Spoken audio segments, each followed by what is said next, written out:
जितिया का व्रत आश्विन महीने के कृष्ण पक्ष की अष्टमी तिथि को मनाया जाता है। इस साल 2024 में 25 सितंबर को यह व्रत मनाया जाएगा। इसे जितिया या जीवित पुत्र का व्रत भी कहा जाता है। इस दिन माताएं अपने बच्चों की लंबी उम्र और सेहत और सुखमय जीवन के लिए व्रत धारण करती हैं। इस व्रत की शुरुआत सप्तमी से नहाय खाए के साथ हो जाती है और नवमी को पारण के साथ इस व्रत का समापन किया जाता है। तीज की तरह ही जितिया व्रत भी बिना आहार और निर्जला किया जाता है। छठ पर्व की तरह जितिया व्रत पर भी नहाय खाए की बड़ी परंपरा होती है।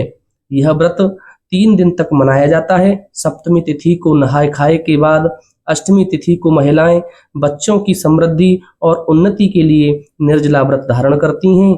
इसके बाद नवमी तिथि यानी अगले दिन व्रत का पारण करती हैं, यानी व्रत खोला जाता है। अब हम आपको श्रवण कराते हैं जीवित पुत्र का यानी जितिया की व्रत कथा। धार्मिक कथाओं के मुताबिक बताया जाता है कि एक विशाल पाकड़ के पेड़ पर एक चील रहती थी। उसी पेड़ के नीचे एक सियारिन भी रहती थी। दोनों पक्की सहेलियां थीं। दोनों ने कुछ महिलाओं को देख करके जितिया व्रत करने का संकल्प लिया और भगवान श्री जीउत वाहन की पूजा की और व्रत करने का भी प्रण ले लिया। लेकिन जिस दिन दोनों को व्रत रखना था उसी दिन शहर के एक बड़े व्यापारी की मृत्यु हो गई और उसके दाह संस्कार में सियारिन को भूख लगने लगी थी। मुर्दा देखकर वह खुद को रोक न सकी और उसका व्रत टूट गया। ऊपर चील ने संयम रखा और नियम व श्रद्धा से अगले दिन व्रत का पारण किया। अगले जन्म में दोनों सहेलियों ने ब्राह्मण परिवार में पुत्री के रूप में जन्म धारण किया। उनके पिता का नाम भास्कर था। चील बड़ी बहन बनी और सियारिन छोटी बहन के रूप में जन्मी। चील का नाम सीलवती रखा गया। सीलवती की शादी बुद्धसेन के साथ में हुई, जबकि सियारिन का नाम कुपरावती रखा गया और उसकी शादी उस नगर के राजा मलायकेतु से हुई। भगवान जीउतवाहन के आशीर्वाद से सीलवती के 7 बेटे हुए, पर कुपरावती के सभी बच्चे जन्म लेते ही मर जाते थे। कुछ समय बाद सीलवती के 7 पुत्र बड़े हो गए और वे सभी राजा के दरबार में काम करने लगे। कुपरावती के मन में उन्हें देखकर की ईर्ष्या की भावना आ जाती थी। उसने राजा से कहकर सभी बेटों के सिर कटवा दिए। उन्हें 7 नए बर्तन मंगवाकर उसमें रख दिया और लाल कपड़े से ढक करके सीलवती के पास भिजवा दिया। यह देखकर भगवान जीउतवाहन ने मिट्टी से 7 भाइयों के सिर बनाए और सभी के सिरों को उसके धड़ से जोड़कर उन पर अमृत छिड़क दिया। इससे उनमें जान आ गई। 7 युवक जिंदा हो गए और घर लौट आए। जो कटे सिर रानी ने भेजे थे वे फल बन गए। दूसरी ओर रानी कुपरावती बुद्धसेन के घर से सूचना पाने को व्याकुल थी। जब काफी देर सूचना नहीं आई तो कुपरावती स्वयं बड़ी बहन के घर में गई। वहां सबको जिंदा देखकर कोई वह सन्न रह गई। जब उसे होश आया तो बहन को उसने सारी बात बताई। अब उसे अपनी गलती को लेकर के बड़ा पछतावा हो रहा था। भगवान जीउतवाहन की कृपा से सीलवती को पूर्व जन्म की बातें याद आ गईं। वह कुपरावती को लेकर उसी पाकड़ के पेड़ के पास गईं और उसे सारी बातें बताईं। कुपरावती बेहोश हो गई और वहीं पर मर गई।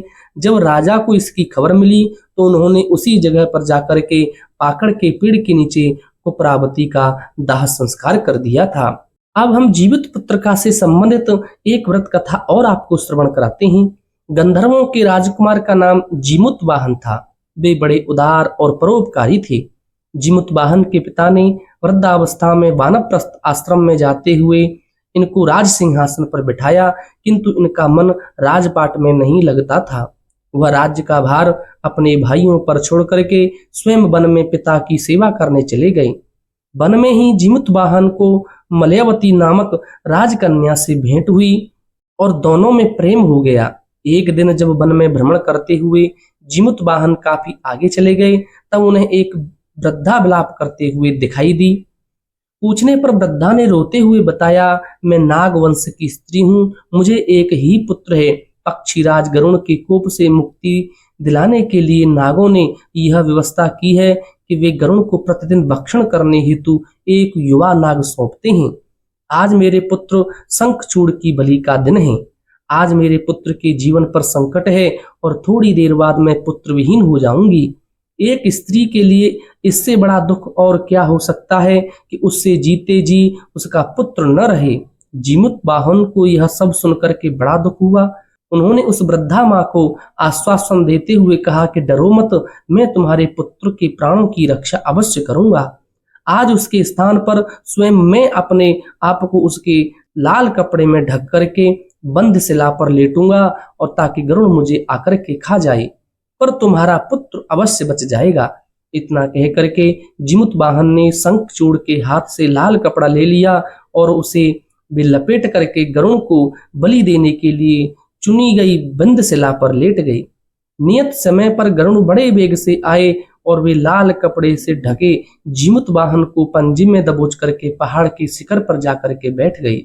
गरुड़ ने अपनी कठोर चोंच का प्रहार किया और जीमूतवाहन के शरीर से मांस का बड़ा हिस्सा नोच लिया। इसकी पीड़ा से जीमूतवाहन की आंखों से आंसू बहकर निकलने लगे और वह दर्द से करहाने लगे। अपने पंजे में जकड़े प्राणी की आंखों में से आंसू और मुंह से कराह सुनकर के गरुड़ बड़े आश्चर्य में पड़ गए, क्योंकि ऐसा पहले कभी नहीं हुआ था। उन्होंने जीमूतवाहन से उनका परिचय पूछा। जीमूतवाहन ने सारा किस्सा कह सुनाया कि कैसे एक स्त्री के पुत्र की रक्षा के लिए वह अपने प्राण देने को आए हैं। आप मुझे खा करके अपनी भूख को शांत करें। गरुड़ उनकी बहादुरी और दूसरे की प्राण रक्षा के लिए स्वयं का बलिदान देने की हिम्मत से बड़े प्रभावित हुए। उन्हें स्वयं पर बड़ा पछतावा होने लगा। वह सोचने लगे कि एक यह मनुष्य है जो दूसरे के पुत्र की रक्षा के लिए स्वयं की बलि दे रहा है, और एक मैं हूं जो देवों के संरक्षण में हूं किंतु दूसरों की संतानों की बलि ले रहा हूं। उन्होंने जीमूतवाहन को तो मुक्त कर दिया। गरुड़ ने कहा कि हे उत्तम मनुष्य, मैं तुम्हारी भावना और त्याग से बहुत प्रसन्न हूँ। मैंने तुम्हारे शरीर पर जो घाव किए हैं उसे ठीक कर देता हूँ। तुम अपनी प्रसन्नता के लिए मुझसे कोई वरदान मांगो। राजा जीमूतवाहन ने कहा कि हे पक्षीराज, आप तो सर्वसमर्थ हैं। यदि आप प्रसन्न हैं और वरदान देना चाहते हैं तो आप सर्पों को अपना आहार बनाना छोड़ दें। आपने अब तक जितने भी प्राण लिए हैं उन्हें जीवन प्रदान करें। गरुड़ ने सबको जीवन दान दे दिया और नागों की बलि न लेने का वरदान भी दिया। इस प्रकार जीमूतवाहन के साहस से नाग जाति की रक्षा हुई। गरुड़ ने कहा कि तुम्हारी जैसी इच्छा हो वैसा ही होगा। हे राजा, जो स्त्री तुम्हारे इस बलिदान की कथा को सुनेगी और विधि पूर्वक व्रत का पालन करेगी, उसकी संतान मृत्यु के मुख से भी निकल करके आ जाएगी और उसकी लंबी आयु भी होगी। तब से ही पुत्र की रक्षा हेतु जीमूतवाहन की पूजा की प्रथा प्रारंभ हो गई, और यह कथा कैलाश पर्वत पर भगवान शंकर ने माता पार्वती को सुनाई थी। जीवित पुत्रिका के दिन भगवान श्री गणेश, माता पार्वती और भगवान शंकर की पूजा एवं ध्यान करने के बाद यह कथा अवश्य श्रवण करनी चाहिए। जीवित पुत्रिका से संबंधित एक और कहानी है जो हम आपको श्रवण कराते हैं।